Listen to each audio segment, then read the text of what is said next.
All right, Objecty. we have Objuicy. Objecty. This is okay. So Juicy. this is fun. The Objection Jumpy Song. swing. Lyrics by Abigail Stanton, McKeel Van Bell, and Sarah Toronto. Music by Matthew Toronto, McKeel Van Bell, and Sarah Toronto. Additional music by Abby, me, and Sarah Shope, Arri. Quoted music by Masakazu Sugimori. Piano vocal arrangement by Kate and Ryan. And orchestral arrangement by Abby. I think before you guys came in, I don't think we really changed anything.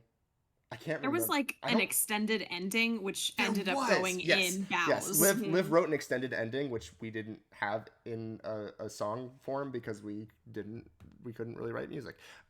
So we had an extended ending, and that eventually ended up in bows. Yeah. I think we were trying to figure out. We weren't happy with sort of like the Mia verse, like the third one with about the judge. Oh yeah.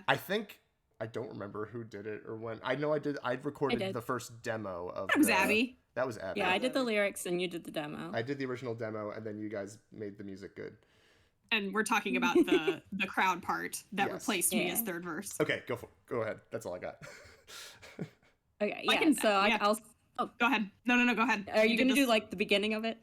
You do the beginning of it, and then I'll continue. No. I was going to talk about the crowd verse since we were there, but you like owned this song and its rearrangement and physical rearrangement of the pieces. So like this is all you. Okay. Yeah. So I'll start with crowd verse because that's where we were talking. And that was also like the first thing that I changed, I think. Yeah, I had this idea of it started with like what he deserves, but this was also very much inspired by the verse in Tomorrow at Last, or like the biggest draw we've seen in years, which is like one of the best musical moments of the show. And so the idea, what I was thinking here is like in the game, you have all these moments that are punctuated by zooming out and seeing the crowd. So the crowd is like always this presence. And it's also like this extra element of pressure of like what the public opinion is in terms of like thinking that everyone is guilty and like thinking very poorly of defense attorneys, and it's like added pressure. So I kind of wanted to work in more of their presence, and so this is kind of the start of their arc. They kind of go on their own character journey throughout the show. So here is kind of them enjoying the show and not really considering the emotional weight of what's happening. But yeah, and this is also, I think, a really crazy moment for me because it was like I wrote it and then like I don't know, a couple hours later Max, you recorded a demo, and that was like, whoa, something I wrote became a thing I can listen to. It was really like a transformative moment for me. So thank you, Max. That's like my favorite part of Turnabout musical stuff is when people are like, "Oh, this idea," and then you just quickly like, "Hold on, here's a scratch demo." Give me 2 hours. But yeah, in terms of like the structure of the song in general, this was part of the like no prisoners cut version of the show in terms of like the first case does a lot of important things in terms of like establishing the characters and kind of introducing you to the world and the mechanics of what's going on. Especially the Objection Song kind of establishes like what this courtroom looks like and like what it means to raise an objection and all that. So it's important, but the actual like plot of the first case isn't really. So that was one thing I was like, how much can we get away with cutting? And this is, at least for the song, like the absolute bare minimum in terms of like, you have to start at the beginning of the testimony, and that's what this does. And then you have to end with like before Phoenix gets stumped. That was all the bounds. Like I fit everything I could in those bounds, and then I had to like, everything else had to be outside the song. There was a shorter version, right?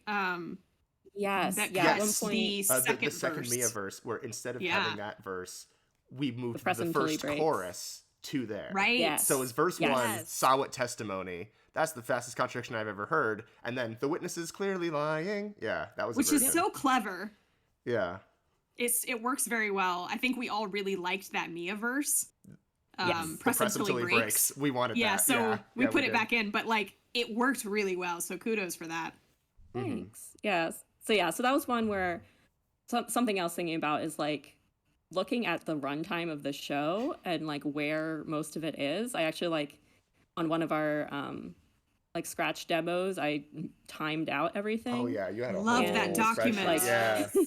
Yeah. Like every scene, every song. And it turned out that in Act 1, 70% of the runtime is songs. Act 2, it's like 55%. So if you're looking to cut down the show, which like at the time we were still thinking about, like you have to take some songs out, or you have to take large chunks of songs out. For like whole verses and stuff, which is very hard to do, just like emotionally. Yes. Difficult. So yeah, we didn't get very far in it. So we had that verse we took out of August Day. We took a verse out of here, but ultimately it didn't really happen. Yeah. And then we put him back in. When you start making the case of like, what do we actually need to tell the story? Mm-hmm. Technically anything is cuttable if you really try hard enough. Yep. So and so we had to be like, is the objection song cuttable? But we made a good argument like, no, it is necessary to understand how courtroom works. When you get to stuff like, should we cut the parrot testifying? It's like we kind of lost the plot. That's when we knew. Yeah, we got to roll this back. Foot down. Yeah. Because otherwise, then there's no story to tell if you cut everything. Exactly. Right. Yeah. Yeah. It's really hard to find where that line is sometimes.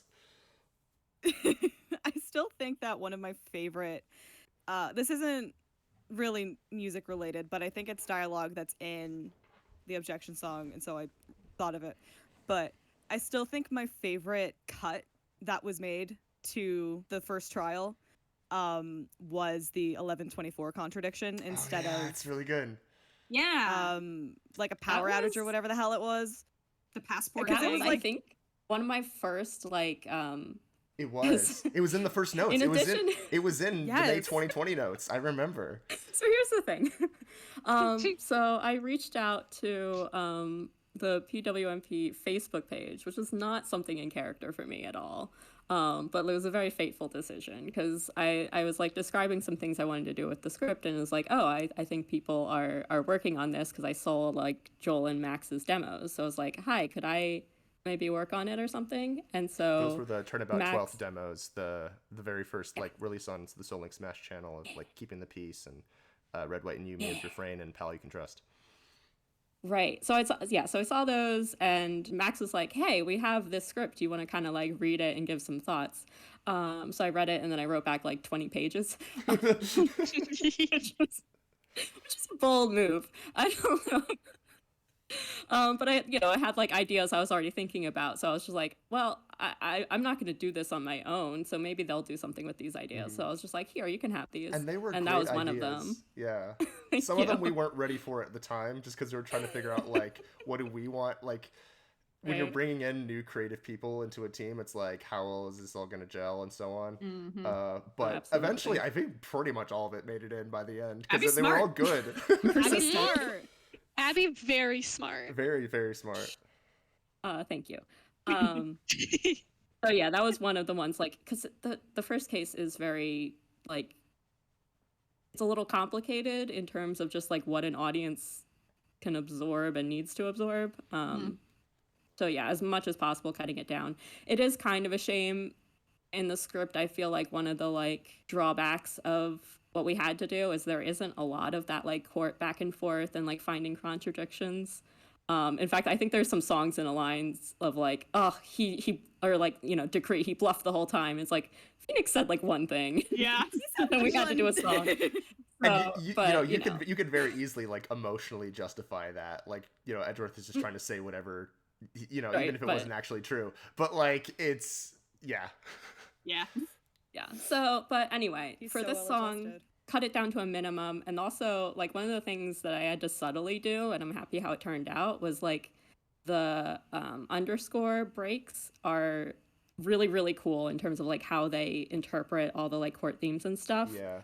But like the timing was all off. Yeah. And all those were originally try. So like the Objection Song originally was just a very straightforward like verse chorus thing that McKeel Van Bell wrote as lyrics and like a little bit of a melody, and then Sarah Toronto, F3 Girl, fleshed it out into a fuller thing, and then I think like 2009 like redid it and like put in all of the game references and put in the actual cross-examination itself into the song.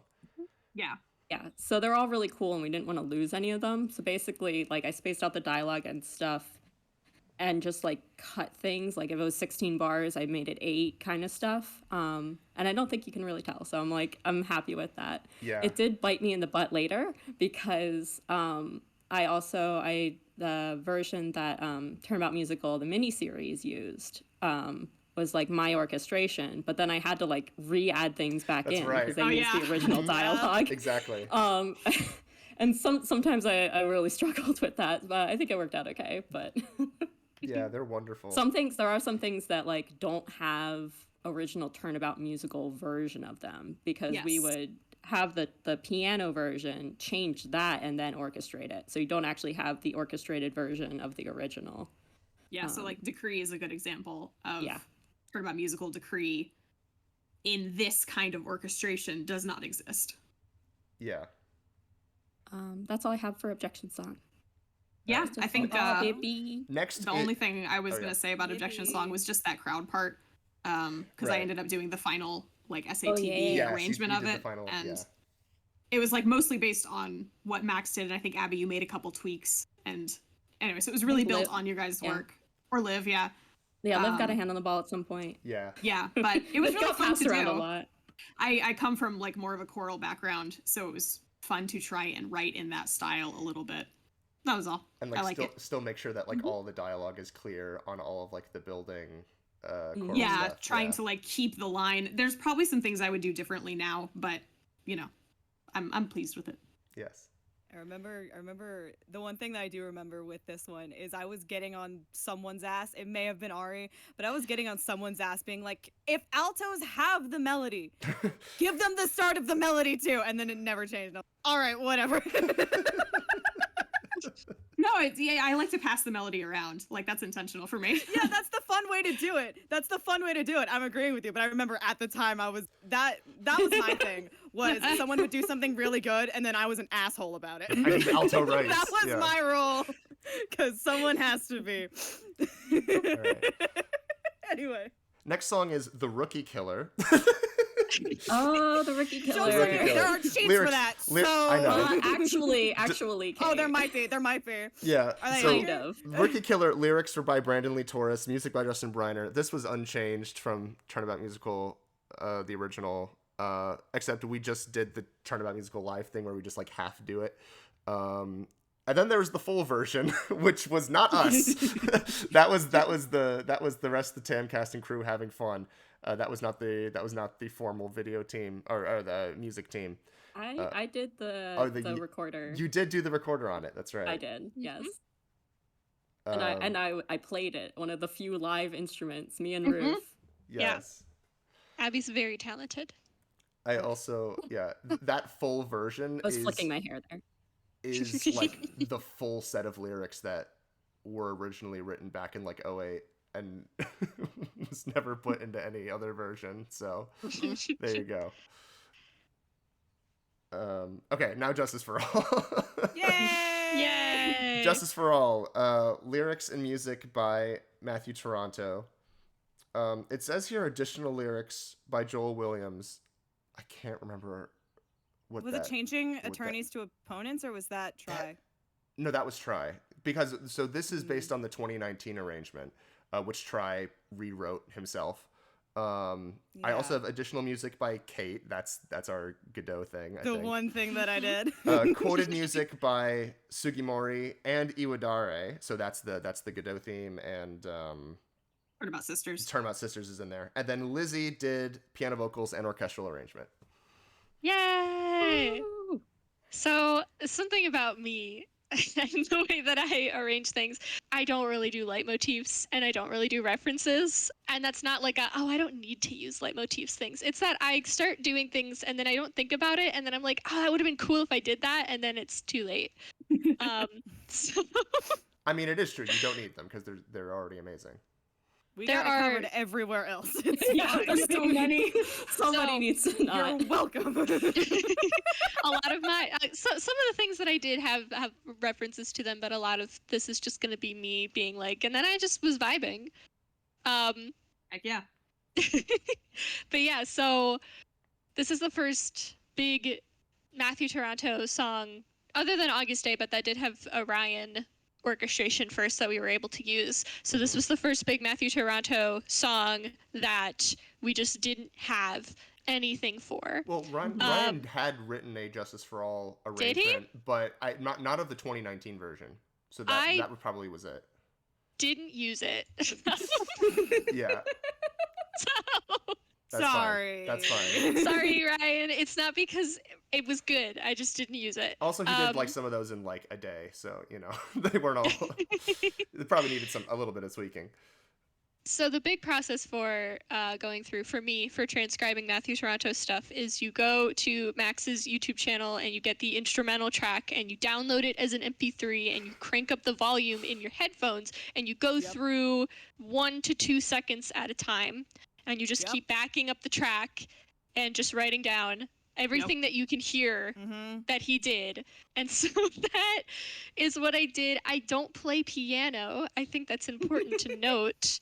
I don't know how to play piano. I kind of play violin. So I was just kind of guessing, like, oh, that sounds lower. He probably played it with his left hand. I don't know. Just kind of going through like that. So that's how I made the piano sheets and then kind of used the piano sheets to sort of build off and build a bigger thing. I remember for a long time we just had the piano sheets that I made and people really liked them. And so there was some requests from different members of the team. That's why we got you in. Originally, because you did all the MuseScore ones like publicly, and we're like, oh my gosh, look at all these Turnabout musical sheets. Yeah. Coincidentally, right at the time where we needed people to help us transcribe the show. Yeah. I was Listenator in the channel in the fan server for a long time, but then I worried people might not realize that Listenator and Elizabeth Lawrence are the same person, and so I changed it to Lizzie. But now it's to the point where people are finding my sheet music on MuseScore and they don't realize that that's me.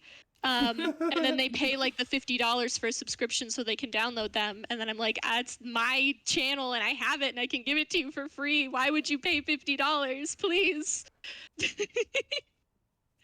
So, but yeah, some of my scores are still on there. Their original Turnabout musical versions of stuff are still on my MuseScore account that you can find. But yeah, so people really liked how this was sort of, it had a more reduced, like smaller feeling with just the piano. People really liked that. And so I had some requests to not make a huge orchestral thing with a lot of instruments, which I had never done before. I kind of hide behind having a lot of instruments. It's like that SpongeBob episodes. If we play really loud, people will think we're good.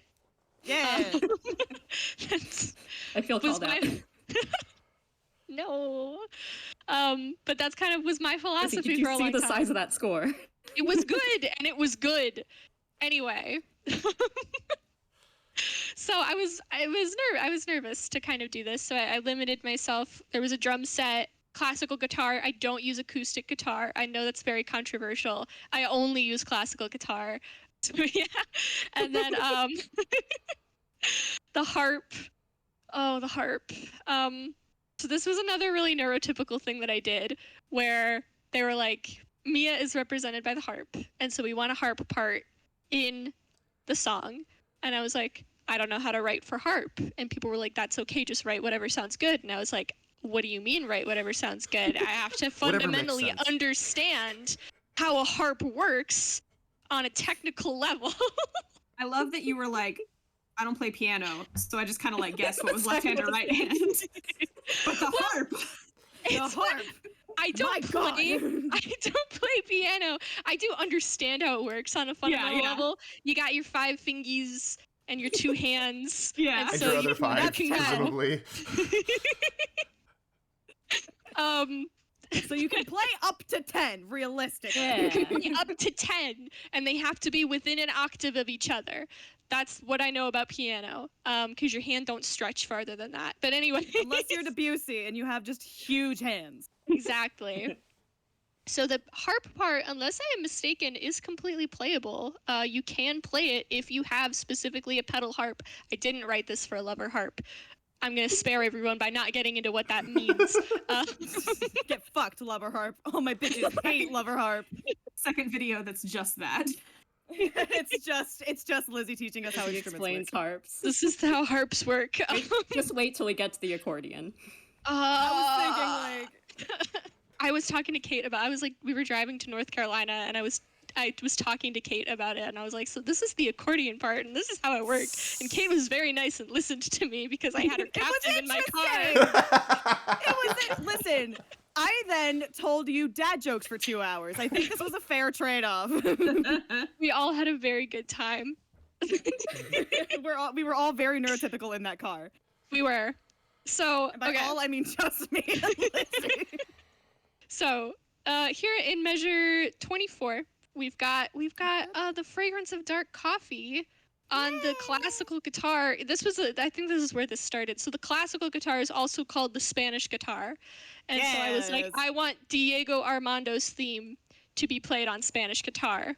And now I don't use acoustic guitar, I only use classical guitar.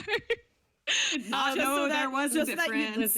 Just so that you can get one guitar and not explain why you have it. The difference is just the strings, right?